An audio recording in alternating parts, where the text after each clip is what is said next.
go for the different structural organization of the protein. Finally, I just go for the what is meant by denaturation of the protein, what is its application. Okay. So what is meant by an amino acid? What is an amino acid? The amino acids are the building blocks of the protein. Okay. So this is the preliminary information which you have learned in your school. But anyway, just again I will highlight it because this is very important. When you want to understand the protein structure, you must thoroughly know about what are the different types of the amino acid, what is the structure of the amino acid. So when you look into the basic structure of the amino acid, as the name itself indicates, amino acid. It contains both the amino group as well as the carboxyl group. Okay, so any compound which contains amino and carboxyl group in the same molecule we refer as the amino acid. So when you look into the basic structure of the amino acid, it contains at the central carbon atom, a carboxyl group is attached, and then the amino group is attached, and then the third position, a hydrogen atom is also there. So the fourth position I referred as the R group. This is the side chain. So for almost all the amino acid, these three groups are the same. Carboxyl, amino as well as the hydrogen atom are the same except the R group. The R group varies because of the side chain varying in the group. There are different types of the amino acid. Okay.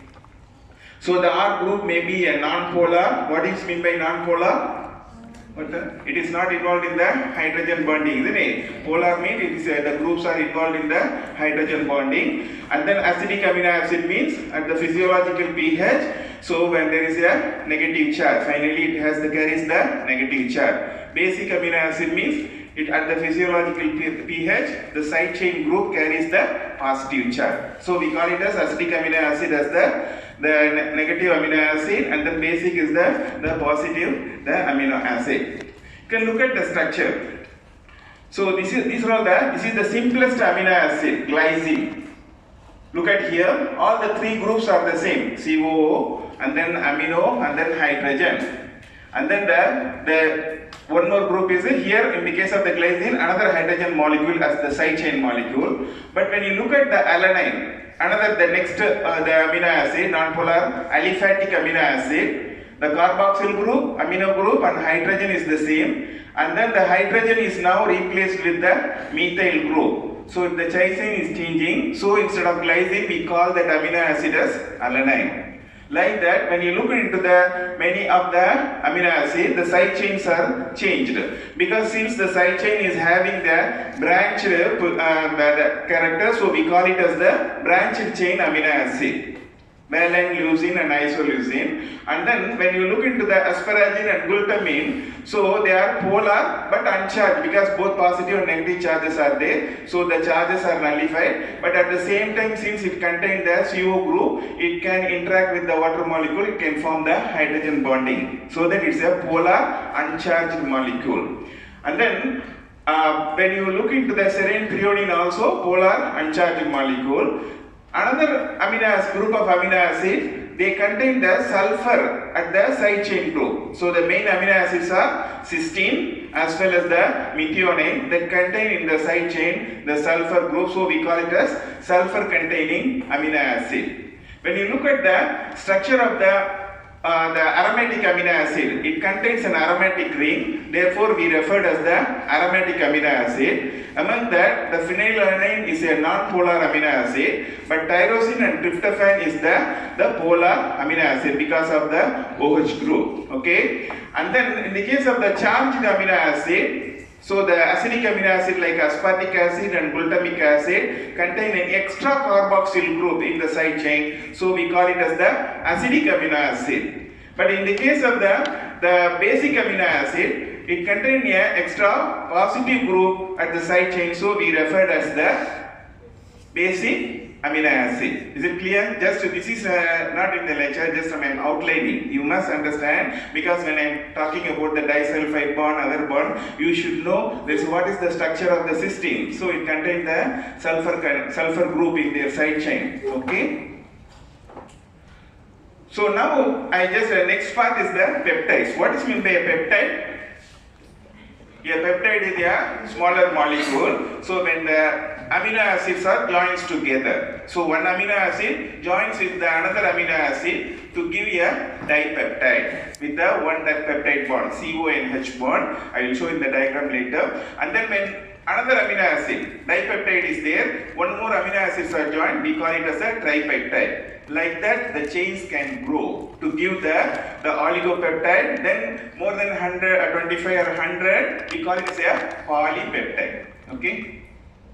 So when you want to write the structure of the peptide chain, for example, a long peptide chain is there, always you should write, because all the amino acids are now involved, the CONH group is in the carboxyl and amino group is involved in the bonding, but except the terminal groups, terminal amino acid. So always when you want to write the peptide chain, the free amino terminal should be written at the left, and then the free carboxyl group of the amino acid, final amino acid, should be written at the right. So the amino terminal, we call it as the NH2 group, we call it as the amino terminal or N terminal, and then with the carboxyl group we referred as the C terminal. You can look at here. So this is the first amino acid, this is the second amino acid.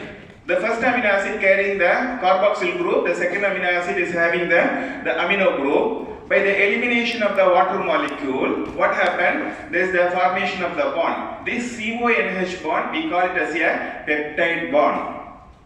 Okay, the peptide bond. This is because between the two amino acids, we call it as a dipeptide. Now this dipeptide, when we add with another amino acid, with the elimination of the water molecule, then you are having the tripeptide, 3 amino acid.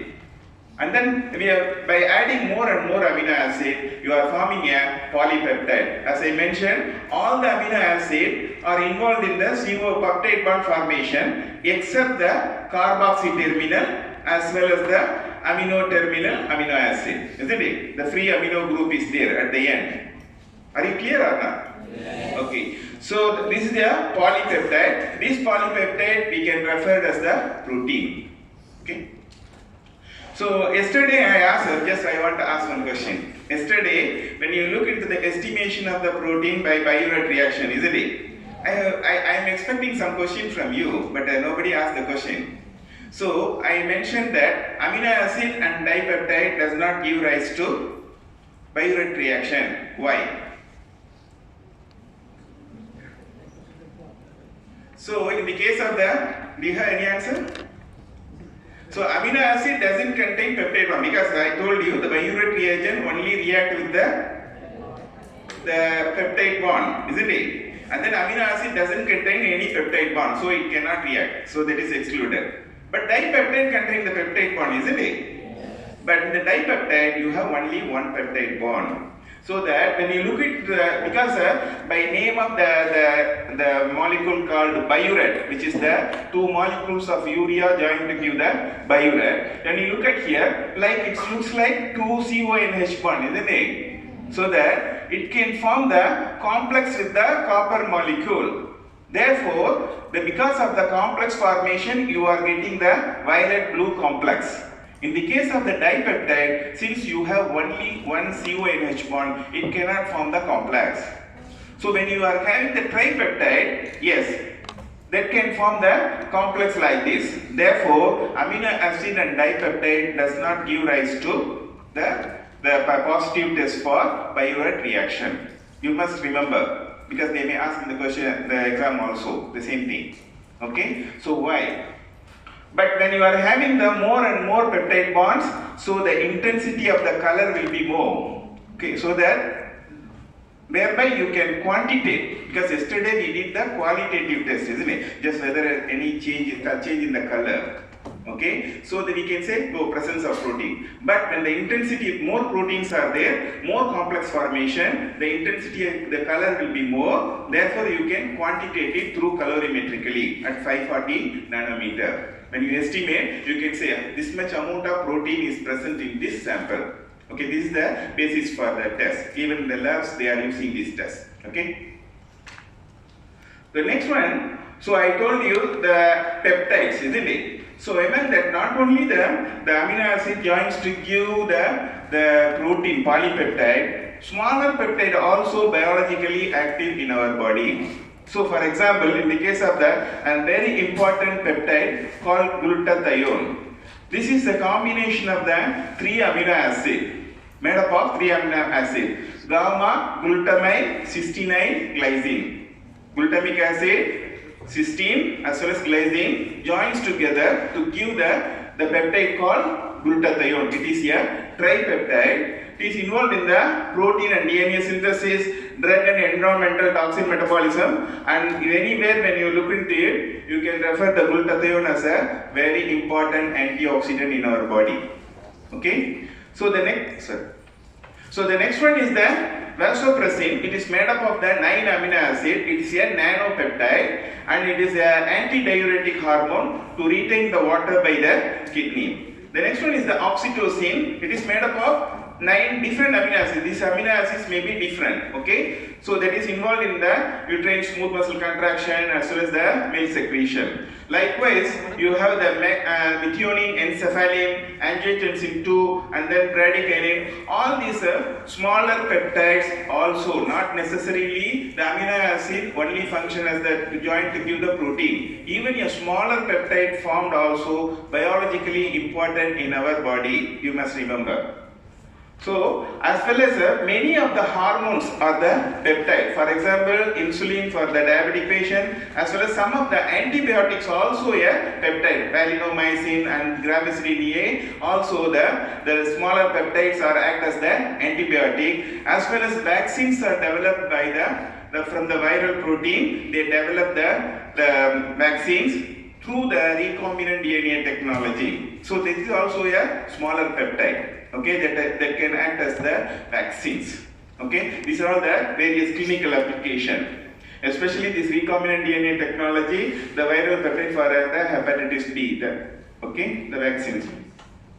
So now we proceed to the protein. What are the proteins? The proteins are the polymer. So amino acid is a monomer, single unit. A polymer, many amino acid joins together through the peptide bond to form the protein. A polypeptide, we call it as a protein. Okay, when less than 25 amino acid, we call it as an oligopeptide. If it's more than that, we call it as a polypeptide. Then the proteins may be, okay, so it is not necessarily the protein is made up of only one polypeptide chain. It can be made up of more than one polypeptide chain. If it is made up of only one polypeptide chain, then we call that protein as the monomeric protein. For example, myoglobin, it is made up of only one alpha chain. So we call it as the monomeric protein. If the protein is made up of more than one polypeptide chain, then we call it as the multimeric. Many protein, the subunits are there. Then we call it as the multimeric protein. A good example is the hemoglobin, which is made up of 4 different polypeptide chain. Okay, and then if the polypeptides in the multimeric protein, if the polypeptides are made up of the same peptide chain, for example, one example I will give you in the synaptic transmission. So one of the protein called connexin. So through which the information may be transmitted from one cell to the other. This connexin is the one protein, one polypeptide chain. So for it to transmit, 6 connexins are joined together to give a protein called connexons. So connexon is a homomultimeric protein made up of 6 polypeptide chain of connexin. Just an example I am just giving. Okay, so if the polypeptide chain is made up of different type of the polypeptide, then we refer as the hetero. Hetero means different multimeric, different polypeptide chain multimeric protein. So can you give an example? Hemoglobin. Yes, it is made up of 2 alpha chain and 2 beta chain, different polypeptide chain. So we call it as the heteromultimeric protein. And then we proceed to the classification of the protein. So the proteins can be classified according to their shape and size, and then the functional properties. So that here I will cover the functions of the protein, and then based on the solubility and physical properties. So based on the shape and size, you can classify the protein as either fibrous protein or globular protein. The fibrous proteins are long, rod shaped, and then it is insoluble in water. Mainly they play a structural function role. For example, keratin in the hair and the skin. When you look into the globular protein, as the name itself indicates, it's a globular shape, it's a compact spherical shape, and then it is water soluble in nature. But the function is not a structural, but it is having a dynamic function. For example, enzymes. So enzymes can convert one substance to another substance. The substance which is converting, we call it as the substrate, and then it is converted into the another substance, we call it as a product. Okay. So the hemoglobin. So hemoglobin transport the oxygen from the lung to the various tissues. So it's doing the dynamic function, not the structural. For example, keratin in the hair means it gives the structure to the hair. Okay. So next one, here is a very important slide. You must concentrate because I am not going to talk about separately the functions of the different protein. Okay. So it's an overview for you for the function of the protein. So we can classify the protein based on their function as catalytic protein, structural protein, transport protein, regulatory protein, contractile protein, protective, hormonal protein, and gene regulatory protein. One more is the storage protein also. Okay, the first one is the catalytic protein. What it does mean? The catalysis, the proteins are involved in the catalysis. What is meant by catalysis? For the conversion of one substance to the another substance. Isn't it? One molecule to the another molecule. But when you are, for example, in our body, many biochemical reactions takes place. So if you allow the reaction to take place without an enzyme, without the catalyst, it may take millions of years to complete. But when you add this catalyst, so since it is inside the body, biochemical reaction catalyzing, we refer as the protein as the biocatalyst. Okay, so for example, take glucose. Then always first step in biochemistry is glycolysis. Okay, so you have to know the metabolism. So glucose is oxidized to form carbon dioxide and water molecule, isn't it? So in that way, what happened? The glucose first step in the glycolysis is the glucose converted into glucose 6-phosphate. The first step of glycolysis. For that you require an enzyme, isn't it? The enzyme is for example, here I am giving only the example, hexokinase. Easy for you to understand. Hexokinase, isn't it? So glucose is what is glucose? It's made up of 6 molecules, isn't it? 6 carbon. So hexose. Kinase means when you add the phosphate group, any reaction, in any enzymatic reaction, when kinase is present, that means a phosphate group is going to be added. Here also, the glucose, hexose, added with a phosphate, it will become glucose 6-phosphate. That is the first reaction in the glycolysis. So likewise, you have many enzymes are there, digestive enzymes are there, many enzymes are there. Here I am just giving you one example. Protein act as a biocatalyst. You should know at least one of the example. Any enzymes, trypsin, or chymotrypsin, or lipases, all are enzymes. Okay. So the next one is the structural protein. That means the name itself indicates give the structural, the supporting framework for the cells. The majority of the protein, the collagen is in the bone as well as keratin in the hair. This is a very good example.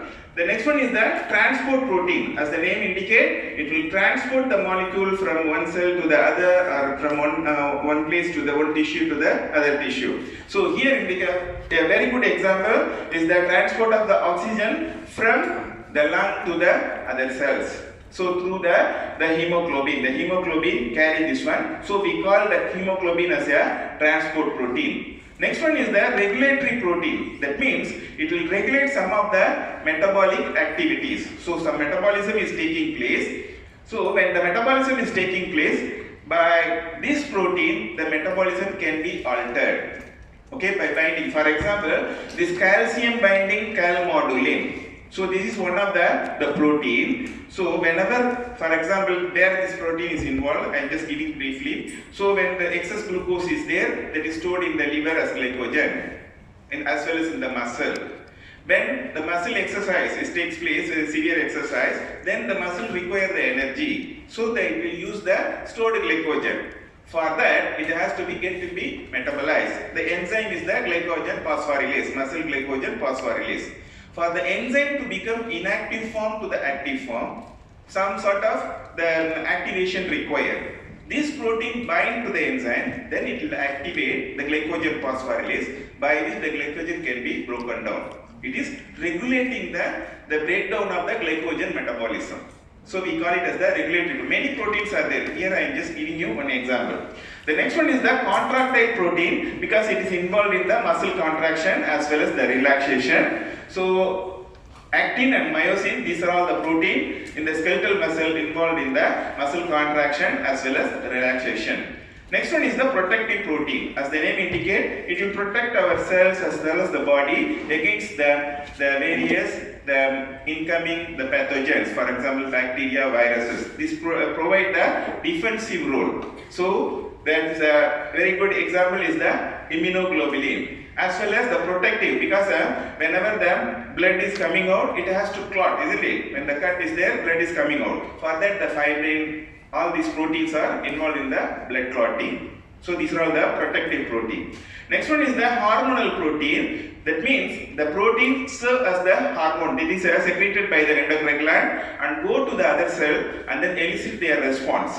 So for example, insulin and glucagon. So take for example insulin. When you are taking the food, what happened to your blood sugar level? It will go up, isn't it? To bring back the glucose level to the normal, what happened? The beta cells of the pancreas secrete the insulin. This is a hormone, it's a protein. And then by secreting, the insulin will act on the glucose, and then it will push the glucose to the various tissues, as well as it will be utilized by the various tissues, thereby bring back the glucose level to become normal after 2 hours. Okay, so this is the function of the insulin, which is a hormonal protein. Next one is the gene regulatory protein. That means it will regulate the gene expression. Okay, for example, for packaging of the DNA, for the DNA coiling, these protein histones are involved, as well as many other proteins are there. So gene regulation, maybe a lot of the transcriptional factor, these are all the protein in nature. Okay. Next, the one which I didn't put it in the table is the storage protein. That means the protein store the molecule. For example, iron is stored in the ferritin, isn't it? The ferritin is the protein which store the iron. It's a storage protein. Okay, are you clear about the function? This is when I ask you what are the functions, so you have to list down this one and then give an example and what is their role. Okay. So the next one, based on the solubility and then the physical properties, we can classify the protein as simple protein, conjugated protein, as well as the derived protein. What is meant by a simple protein? A polypeptide chain is there. When you hydrolyze, it will produce only the amino acid. That we call it as a simple protein. So conjugated protein means a simple protein having a prosthetic group or non-protein substances present in that. That one we call it as the conjugated protein. So when you hydrolyze, you will get the apoprotein as well as the prosthetic group. The protein component as well as the prosthetic group, we call it as a hollow protein. Hollow protein. The next one is the derived protein. It is the derivative product of the simple or conjugated protein. There are two types. Again, primary derived, that means denatured or coagulated protein by heat, acid, or change in the pH of the solution, or secondary derived molecule or the smaller molecule produced by the sequential hydrolysis. That means it becomes proteases, peptones, and then the smaller molecule like peptides.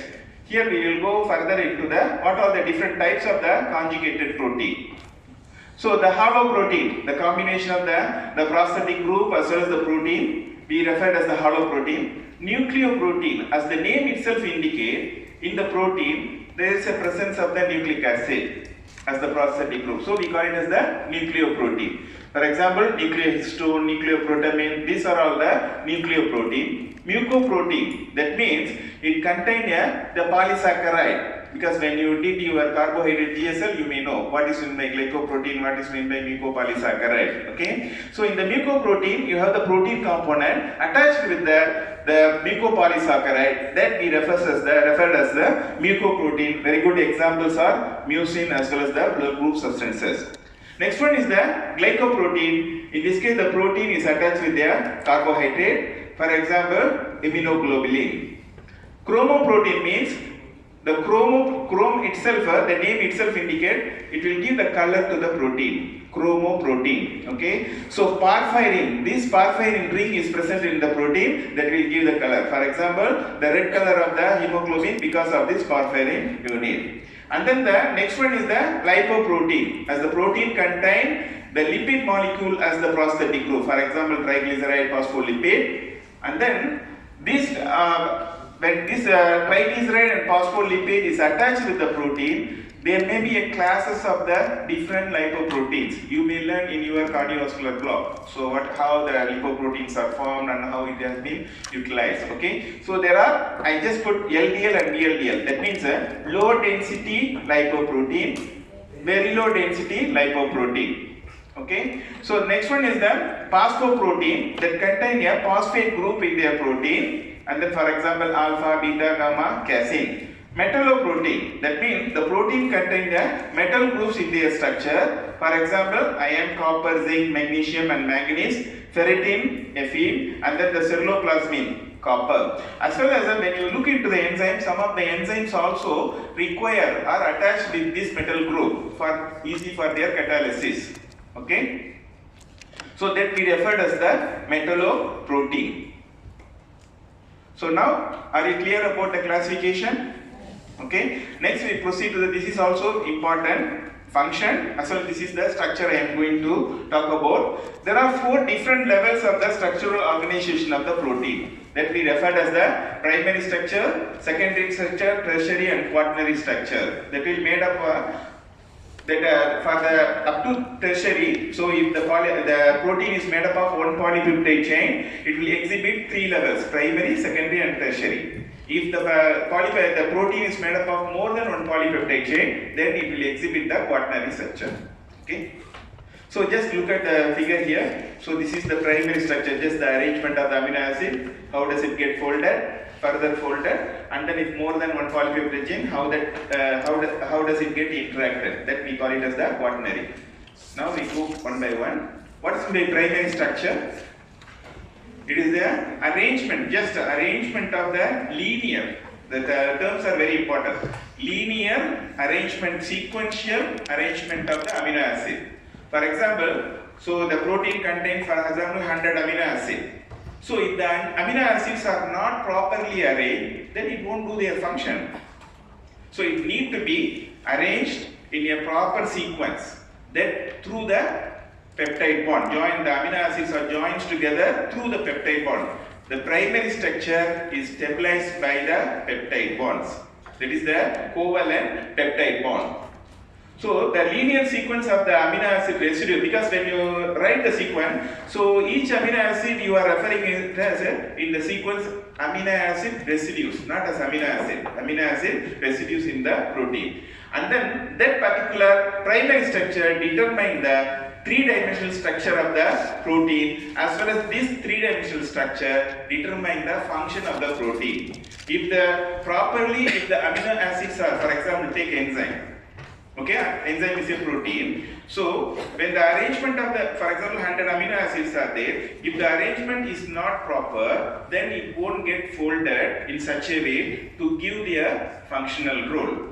So if therefore the primary structure will determine the other secondary tertiary structure, and then that tertiary structure determine the function of the protein. So here, look at here. So this is the chain of the amino acid. For example, R1 means first amino acid, second, third and fourth. And then there is a formation of because for the further structure, it has to be get folded. How does it get folded? Because the carbonyl oxygen of the one amino acid, and then it will interact with the amino nitrogen of the other amino acid. Then it involved in the hydrogen bonding. Thereby it will get twisted, it will get folded. Okay, the interaction.